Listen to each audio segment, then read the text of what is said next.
Hai, selamat datang di video ini. Dalam video ini, saya akan membahas topik yang menurut saya penting. Apa itu? Resiko hukum yang bisa muncul akibat ketidaktahuan dalam mengimpor barang. Bagi pemula, mengimpor barang bisa jadi penuh dengan tantangan hukum. Tetapi dengan pemahaman yang tepat, Anda bisa terhindar dari masalah tersebut. Mari kita kemon. Masalah hukum yang pertama, tantangannya adalah tidak mematuhi aturan bea cukai. Salah satu resiko hukum yang muncul adalah tidak mematuhi aturan bea cukai. Pemahaman yang buruk tentang klasifikasi barang dan kesalahan dalam mengisi formulir bea cukai dapat mengakibatkan keterlambatan pengiriman ke rumah Anda atau bahkan konflik hukum. Tantangan hukum yang kedua, melanggar hukum perlindungan konsumen. Mengimpor barang berarti Anda harus mematuhi hukum perlindungan konsumen. Jika produk yang diimpor tidak memenuhi standar keamanan dan kualitas yang ditetapkan, Anda bisa berhadapan dengan tuntutan hukum dari konsumen. Tantangan hukuman yang ketiga, pelanggaran merek dagang dan hak kekayaan intelektual. Jika Anda mengimpor barang yang melanggar hak kekayaan intelektual atau merek dagang, Anda dapat terlibat dalam kasus hukum yang merugikan. Pastikan Anda memiliki izin yang diperlukan atau Anda beli dari sumber yang sah. Tantangan hukum yang keempat, tidak memenuhi kewajiban pajak. Biasanya kita ogah, malas, nggak mau tahu tentang pajak. Tapi salah satu resiko yang juga serius adalah tidak memenuhi kewajiban pajak impor. Ketidakpahaman tentang pajak yang harus dibayar atau ketidaktahuan mengenai cara menghitungnya bisa mengakibatkan sanksi finansial atau hukum. Sekarang kita coba kulik bagaimana tips menghindari resiko hukumnya. Yang pertama adalah peraturan regulasi barang yang ingin kamu impor. Mari kita ambil contoh. Misalnya kamu mau impor dompet. Cukup kamu pahami regulasi impor tentang dompet aja. Kamu nggak perlu tahu semua regulasi impor. Pertanyaannya, dari mana Anda mengetahui regulasi ini? Ada yang namanya klasifikasi penomoran barang atau HS Code. Di dalam HS Code, semua informasi tentang perizinan yang dipersyaratkan atas impor dompet ini akan dijelaskan. Itu dia caranya. Nah, pertanyaannya lagi, saya kan pemula, saya nggak tahu HS Code itu apa. Dari mana saya tahu HS Code? Untuk mengetahui HS Code, yang pertama sumbernya adalah penjual dompet tersebut. Yang kedua dari portal yang disediakan bea cukai. Nama portalnya insw.go.id/INTR. Ayo kita kemon lagi. Ini dia cara makainya. Bagaimana menggunakan INSW? Masuk ke www.insw.go.id/INTR. Enter. Ini adalah tampilan depan dari INSW. Di sini ada kolom cari HS Code dan uraian HS. Karena kita belum mengetahui HS Code-nya, maka kita bisa mencari berdasarkan keyword. Contoh tadi, kita mau impor dompet. Setelah Anda ketik, Anda enter aja. Muncullah hasil pencariannya. Perhatikan uraian barangnya. Anda yang tahu barang yang ingin Anda impor. Jadi pastikan uraian barangnya memang benar. Itulah kekurangannya ketika kita tidak mengetahui HS Code-nya. Kita harus cari satu persatu. Kita harus baca satu persatu. Cara terbaiknya memang adalah mengetahui langsung HS Code-nya. Dan HS Code itu yang tahu si penjual barangnya.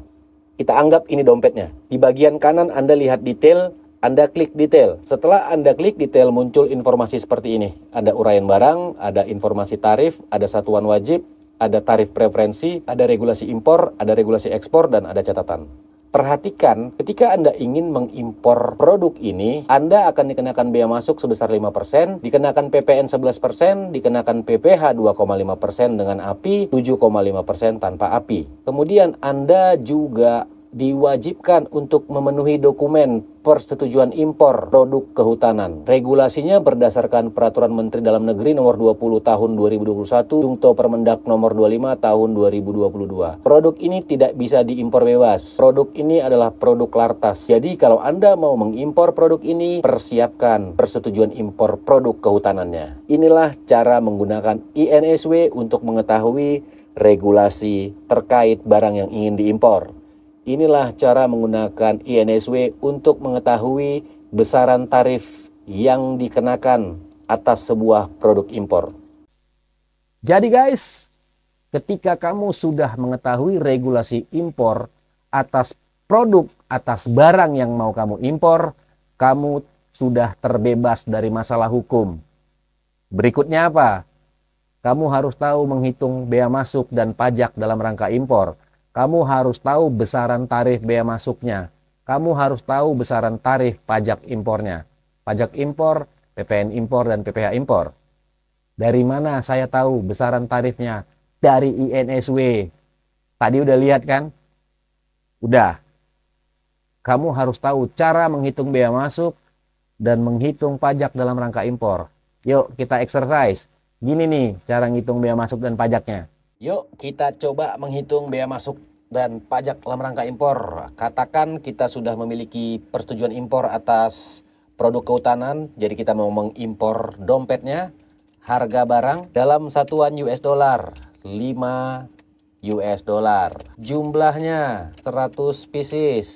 Ongkos kirimnya 600 US dollar. Nilai asuransinya 10 US dollar. Pertama kita harus tentukan nilai pabean. Nilai pabean itu adalah kos harga barang. Berapa harga barangnya? 5 US dollar dikali 100 pieces. Berarti 500 US dollar. Insurance 10 US dollar. Break 600 US dollar. Total chiefnya, berapa total chiefnya? Seginilah dia. Konversikan nilai chief tersebut ke dalam rupiah.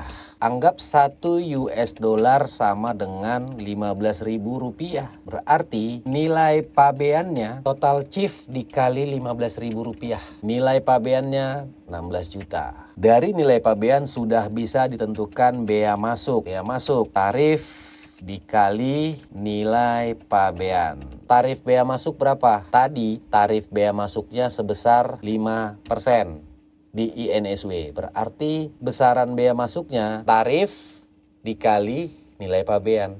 Ini adalah jumlah bea masuk, besaran bea masuknya. Dapat dong? Nah, sekarang kita mau menghitung PPN dan PPh. Sebelum kita menghitung PPN dan PPh ini, terlebih dahulu tentukan besaran nilai impornya. Nilai impor itu didapat dari mana? Nilai pabean ditambah bea masuk. Nilai pabean segini, bea masuk segini, maka besaran nilai impor adalah segini. Dari sini kita sudah bisa menghitung PPN, tarif dikali nilai impor. Itu ya. Tarifnya berapa? 11%. Berarti PPN-nya tarif kali nilai impor. Sekarang PPh, tarif dikali nilai impor. Kalau pakai API 5%. Kalau nggak pakai API 7,5%. Katakan kita tidak pakai API, berarti tarifnya 7,5%. PPh-nya tarif dikali segini. Ini adalah PPh-nya. Ini adalah PPN. Oke, berarti total pungutan yang harus dibayar bea masuk. Berapa bea masuknya? Segini. PPN, berapa PPN-nya? Segini. PPh, berapa PPh-nya? Segini. Total lah ini semua.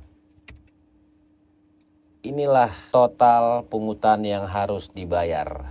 Inilah dia.